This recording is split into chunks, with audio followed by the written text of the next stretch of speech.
2024 has been the year of peak. From streaming shows, politics, memes, hell, even my love life. We the people have been eating good. And this shows no better than the music being released this year. Constant quality has been shoved in our faces, artists caressing our heads as they stroke and pour good music down our throats. The certified boy lover and his OV-ho goons getting bodied by the 5-foot hotep prophet with a god complex. Real cinema is back, baby. 2015 all over again. But through all the madness and pedophiles lurking on your very street corners, last night gave us a feast equal to the meal of the gods. Denzel Curry and Childish Gambino both dropped albums last night, and in this video, I will be reviewing for you my thoughts on Denzel's King of the Mischievous South Volume 2.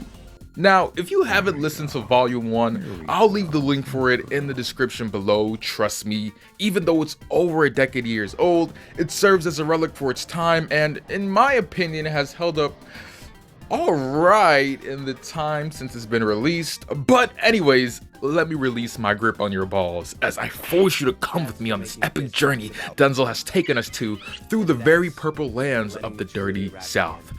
Buckle up, boys. We're in for a rough one.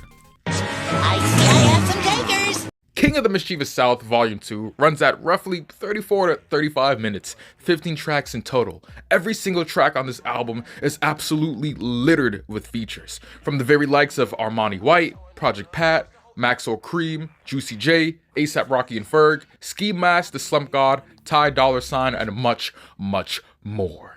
This entire album is a love letter to the entire South, despite Denzel being from one specific region. Here, we hear sounds from all parts of the South. The chopped and screwed sounds of Houston, the Louisiana bounce and kicks and percussions, Atlanta's trap fused with Memphis's dark, eerie, and mythical atmospheric samples. And of course, you can't forget the bass-heavy booms of Florida and more specifically Miami's 808s. After a brief 30-second intro, we dive straight into Ultra Shit, a track full of heavy, bassy kicks, and a Memphis-inspired instrumental that consists of smoky, dreamy, yet eerie production and sampling. Denzel effortlessly rolls over the track with the iconic triplet flow, gliding over the song as bass rumbles in the background. It's the typical finger-licking, lean-sipping, screw-bumping, booty-bouncing southern mix you think of when it comes to southern hip-hop. From this, we're then led into Set It, a track that greatly utilizes these quirky low ends to give us something gritty, almost zombie-like with its lower lines. On this track, Denzel comes off as cool, collected, and relaxed. The sample of strings is ambitious, grand like we're tiptoeing around a corner of a James Bond movie. Maxwell Cream just releasing that lyrical vomit. This track just screams sci-fi, nastiness licking the insides of my ears. Hot One feels like a second part to Set It, an alternative version of how the track would flow under different circumstances. The piano-like chords sound ghostly, as if they're creeping on you. The kicks are thumpy and heavy. Tia Karine's performance just puts me in another place, and I can't help but screw up my face as I bop to her verse, which is catchy as much as it is memorable. A common theme I noticed with this tape is Denzel allowing the beats and features to be the main attractions for the show. For once, he isn't an overwhelming presence to be messed with on this album, and to me, I think that's kind of a plus. Without clashing, he allows the music to speak for itself, although I could see why other people may have a problem with this, given Denzel's overwhelming presence on almost every project he's put out until now.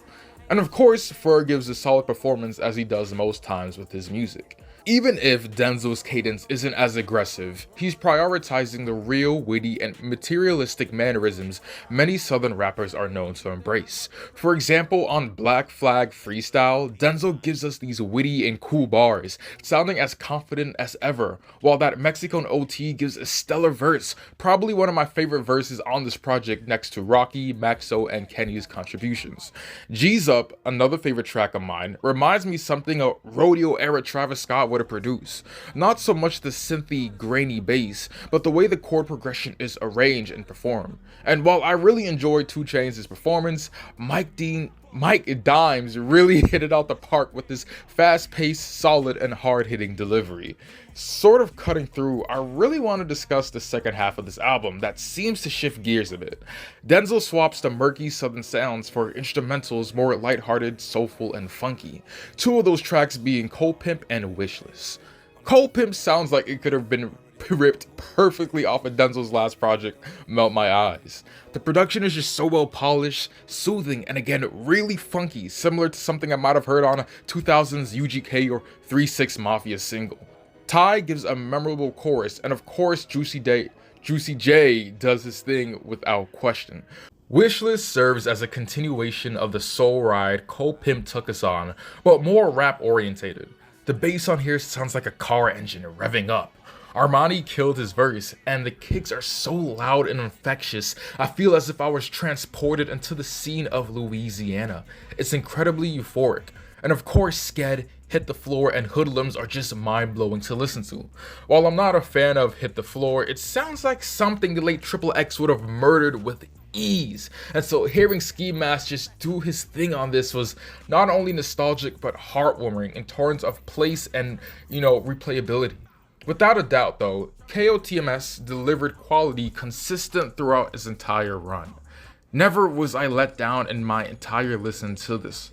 Every track perfectly built upon the last, with the interludes providing smooth transitions between songs, giving us something cohesive, memorable, and otherworldly. It was so easy to lose myself in between the songs, and while I was a bit disappointed, Denzel didn't lose himself as he's known for, ripping apart the beats with his insane and on-point lyricism. He really outdid himself with the production choices and features to be found on here. It seems as if a lot of artists have been going back to their regional roots. Tyler with Call Me If You Get Lost plus The Estate Sale, Kendrick with Not Like Us, Joey Badass with 2000, and now Denzel with this project. An immeasurable amount of highs and almost little to no lows, this album doesn't just score in substance, but replay value as a whole. On my list of albums I've given to someone who would want to get into the southern scene, KOTMS would definitely be one of those projects. Overall, I'm feeling an easy 9 out of 10 with this one. I really enjoyed it, and yeah, I really hope to see what Denzel does next. But yeah, that's the video. I hope you guys enjoyed. It's been a minute. The music was so good it had to take me out of my hiatus, but I don't know, I really enjoyed the album, and it's good to be back, baby. It is pretty good to be back.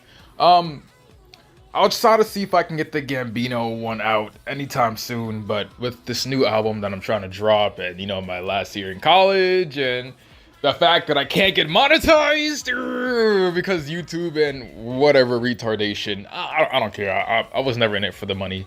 I'm lying. But yeah, so I hope you guys enjoyed the video.